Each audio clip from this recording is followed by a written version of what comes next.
जीवन का ये जो बैलेंस है, इस सब के लिए बेहद जरूरी है। कोई इंसान जीवन भर में बैलेंस ही बना पाए ना, तो भी बहुत बड़ी बात है। गुरुदेव सबके प्रति सोचते हैं और सबके कल्याण की बात मन में रहती है कि सबका कल्याण हो सके। इसलिए इस बात पर विशेष रूप से ध्यान देंगे। माताओं बहनों के प्रति ये जो भाव है, मन में एक पॉजिटिव थॉट और उनको समानता का दर्जा ये बना रहे, क्योंकि हमारे समाज में हमेशा जो चीज हावी होती है वो हमारा जो सबका पास्ट रहा है। उस पास्ट में हम सभी जंगल से निकल कर आए हैं और जंगल में कानून होता है कि जो स्ट्रोंग होता है, पावरफुल होता है, शक्तिशाली होता है, बस वही सरवाइव करता है और वो हमेशा कमजोर को मारता है, तंग करता है, उस पर कब्जा करता है या उसे खाता है। ये सारी बातें जंगल के कानून से चलती हैं। अभी हमें जंगल से बाहर आए हुए लंबा समय बीत चुका है, लेकिन अंतर से लोग अभी भी उतने ही जंगली हैं। अभी भी वह वैसे ही नियम चलते हैं। जो स्ट्रोंग है, जो शक्तिशाली है, वो हमेशा वीक को दबाता है। स्त्रियों के साथ यही सबसे बड़ी समस्या रही है। भौतिक रूप से वो इतनी स्ट्रोंग नहीं हो पाती, इसलिए उन्हें दबाया जाता है। मैंने ये बात आपको पहले भी शेयर की थी। जापान में मैंने स्त्रियों की शक्ति का उदाहरण देखा, अपनी आंखों से लाइव देखा है कि जहां शक्तिशाली होती हैं, जहां उनकी संख्या ज्यादा है, जहां वो पावरफुल हैं, जहां उन्हें ब्लैक बेल्ट, कराटे, ताइक्वांडो यानी आत्मरक्षा वाली वो सभी महान उपाय उनको पता है, वहां सारा पुरुष समाज उनसे खौफ खाता है, डरता है। तो दिक्कत कहां पर है? दिक्कत है कि अपने आप को कमजोर बनाना और कमजोर समझना। हम उससे बाहर आने का कभी कोई उपाय भी नहीं करते, मान ही लेते हैं। और मान लेते हैं तो शक्तिशाली होने के बावजूद भी हम वैसे ही कमजोर बने रहते हैं, क्योंकि बचपन से नींव ऐसी डाली जाती है। ये बड़ी दुखद बात है।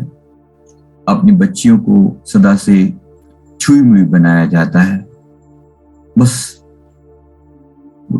टच मी नॉट वाली स्थिति में रखा जाता है उनको, कि वह बिल्कुल भी उनको वो कोमल रहें, वो सुंदर रहें, उनको ऐसे छुई मुई बनाया जाता है कि बस ये स्थिति अच्छी नहीं है।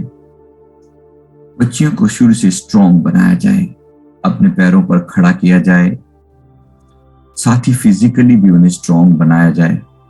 ऐसी बच्चियों के सामने ये जब बड़ी हो जाएं तो फिर उनके सामने बोलने की हिम्मत कोई नहीं करता।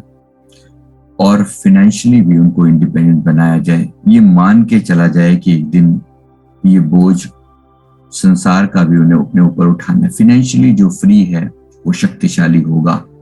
आज के टाइम में पैसा भी बहुत बड़ी ताकत है। तो अगर कोई फिनेंशियली स्ट्रॉन्ग है, उसके ऊपर भी कोई उंगली नहीं उठाता, सब शांत हो जाते हैं अपने आप। लेकिन अगर कोई फिनेंशियली भी कमजोर हो और शारीरिक रूप से भी कमजोर हो तो फिर बहुत उंगलियां उठती हैं। इसलिए इसके बारे में बड़ा केयरफुल रहिए, बहुत केयरफुल रहने की जरूरत है कि अपने आप को कमजोर मत बनाइए, स्ट्रॉन्ग बनाइए, शारीरिक रूप से भी, मानसिक रूप से भी और वैचारिक रूप से भी और आध्यात्मिक रूप से भी बहुत स्ट्रॉन्ग बनाने की जरूरत है। साथ ही साथ फिनेंशियली भी। तो शारीरिक क्षमताएं अपने बच्चों में डेवलप करें। कोई ऐसा कोर्स उन्हें जरूर सिखाएं, कोई ऐसी चीज जिससे वो आत्मरक्षा कर सकें। हम कुछ किसी एनजीओ से कोलैबोरेशन अभी कर रहे हैं जहां पर वो आत्मरक्षा के उपाय सिखाए जा सके, लेकिन सब कुछ ऑनलाइन सिखाना काफी मुश्किल होता है, कुछ बातें ऑफलाइन ही सिखाई जाती हैं। तो ये एक चीज है जो चल रही है, जिस पर हम अभी काम कर रहे हैं। अगर जितना सिखाया जा सकेगा हम कोशिश करेंगे कि इसकी क्लास जल्दी ली जाए और बच्चियों को शारीरिक क्षमता उनकी बढ़ाने के लिए और आत्मरक्षा के उपाय उन्हें कुछ सिखाए जा सकें। दूसरा, फिनेंशियल इमोशनल स्ट्रेंथ देना, ये अब आपका काम है। ये सब कुछ हम नहीं दे सकते, लेकिन इमोशनल स्ट्रेंथ आप दें।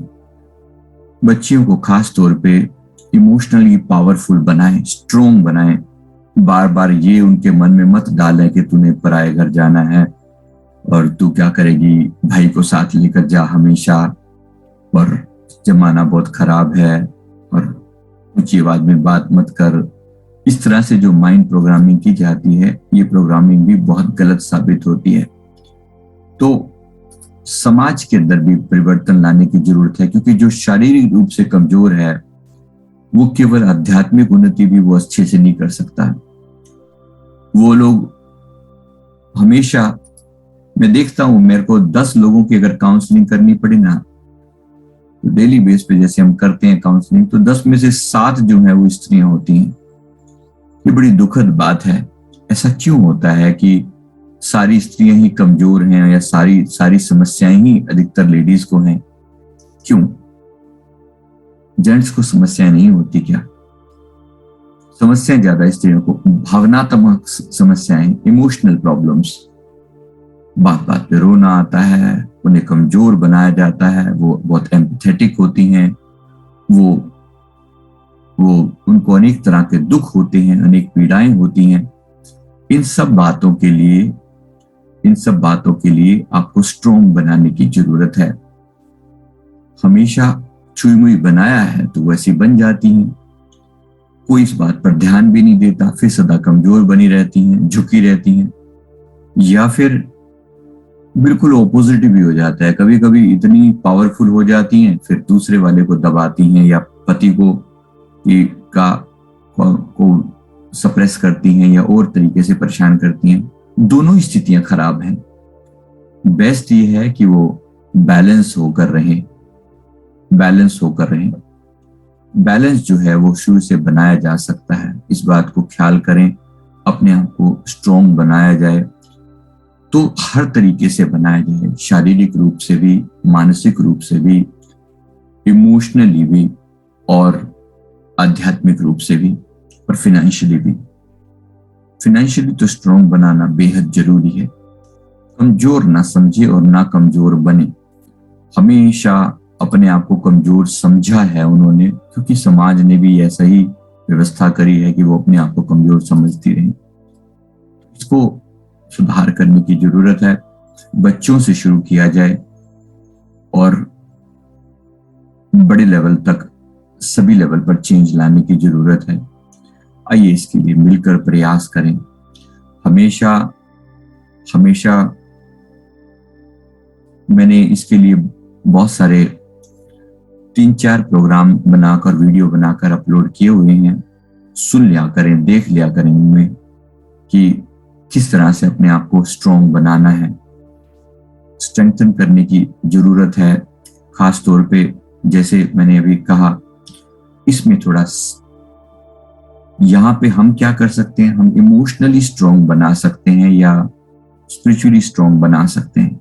बाकी तो मेहनत आपको करनी है। फाइनेंशियली कोशिश करें कि कोई ऐसी चीज आप जरूर सीखें जिससे आप कमा सकें।